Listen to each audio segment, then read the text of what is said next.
There's a new problem in Washington, and it's going to hit millions of Americans squarely in the wallet if it's not fixed. Fast.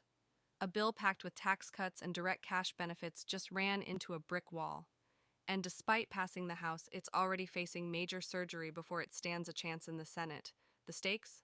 Thousands of dollars in new credits and checks that were almost in your hands. Now, they could vanish. Here's the deal. This bill includes a $4,000 credit for seniors over 65. It includes a $2,500 child tax credit that functions like a direct payment to families. It lowers tax rates across the board. And it introduces a new $1,000 benefit that's essentially a cash deposit. This is stimulus, but it's disguised. These aren't one-time checks. These are structural changes that give you more money every year. But now the rules just changed, and everything in that bill is on the chopping block. The Senate parliamentarian flagged parts of the bill as violations of the reconciliation rules, specifically something called the Byrd Rule. And that's not just a technicality. If it's not fixed, the Senate can't even vote on this version of the bill. That means everything from the senior credits to the tax cuts is at risk. Here's why that matters. Unlike regular bills that need 60 votes in the Senate, reconciliation bills only need a simple majority, 51 votes. That's the only reason this tax cut plan has a chance at all. But reconciliation comes with limits. The Byrd Rule blocks anything not directly tied to the federal budget. If you try to slip in policy changes or language that doesn't meet those budget criteria, it gets stripped out, or the entire bill gets thrown out. And that's exactly what's happening. Parts of this bill, as passed by the House, are not budget compliant. That means the Senate has no choice but to delete or rewrite those sections. So the cash benefits that were already baked into the bill, they could get gutted. Not because the Senate disagrees with them, but because they're not written in the right format to meet the rules. Here's what this means for you.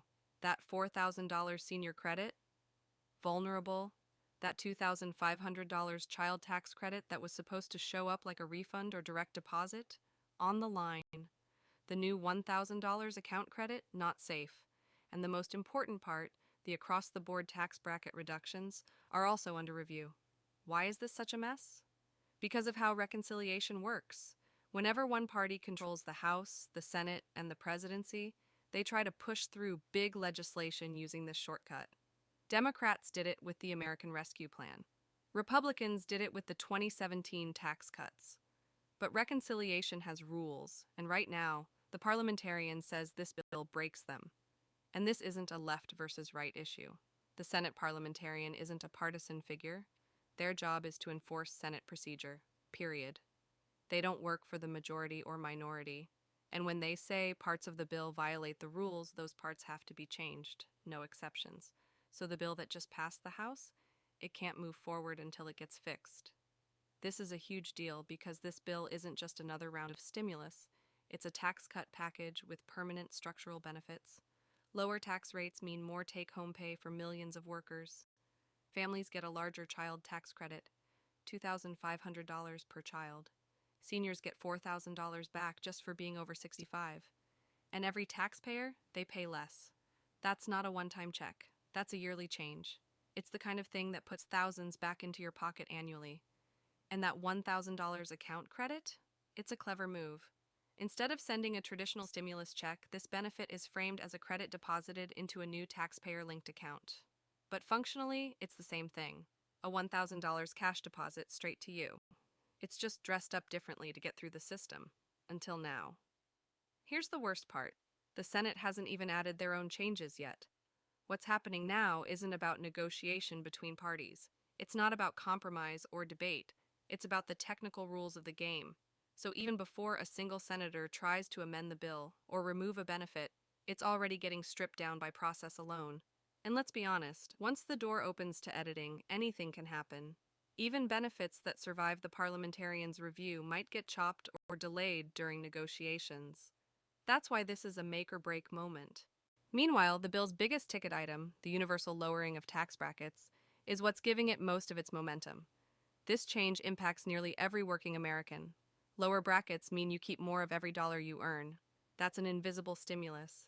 If you take home $3,000 instead of $2,700 per paycheck, you feel that. And that change compounds every month, every year. Over time, it's worth far more than a single stimulus check. And yet, even that might need to be rewritten to satisfy Senate rules.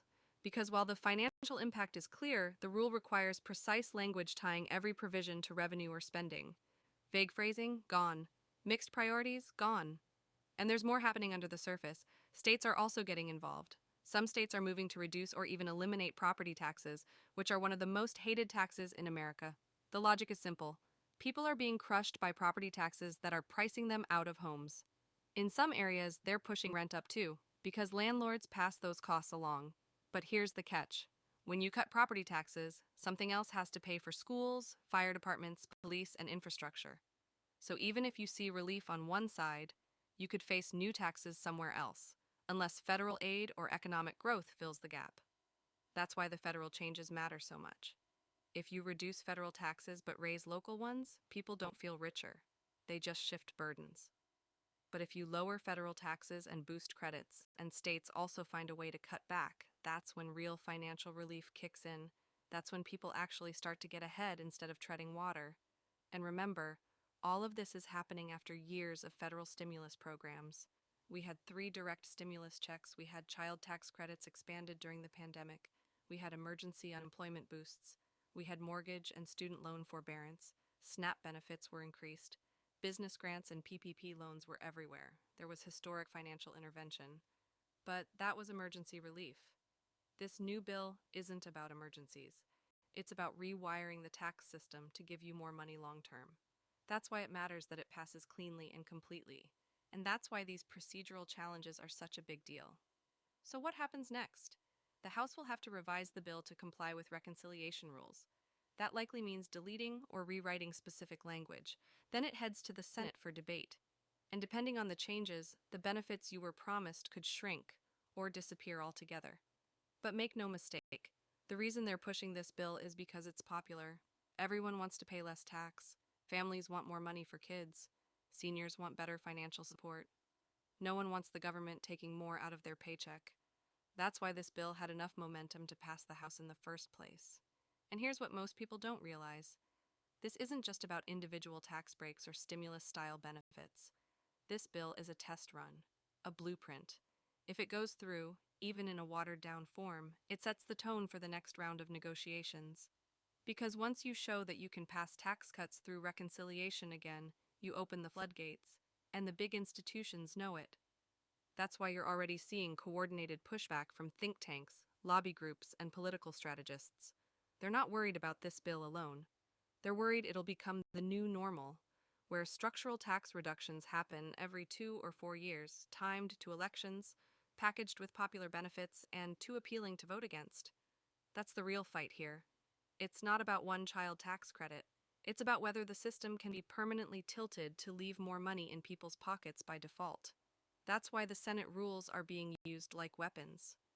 Not because anyone objects to seniors getting $4,000 or families getting $2,500, but because if this goes through once, it'll happen again. And behind closed doors, lawmakers are already drawing up backup versions of the bill, stripped down, leaner, technically compliant. So even if the full package doesn't survive, expect a smaller version to emerge. Maybe fewer credits, maybe a lower benefit cap, maybe the account credit gets delayed. But they'll still try to pass something, because the political pressure is enormous. So if you're waiting to see what happens, don't. Start planning now. Because whether this passes fully, partially, or not at all, it's a signal. The tax code is changing, and the people who move early, adjust fast, and know how to claim every new benefit, they're the ones who'll come out ahead. Now it's a race against the rules. Fix the language, salvage the credits, save the cuts, or the whole thing could fall apart.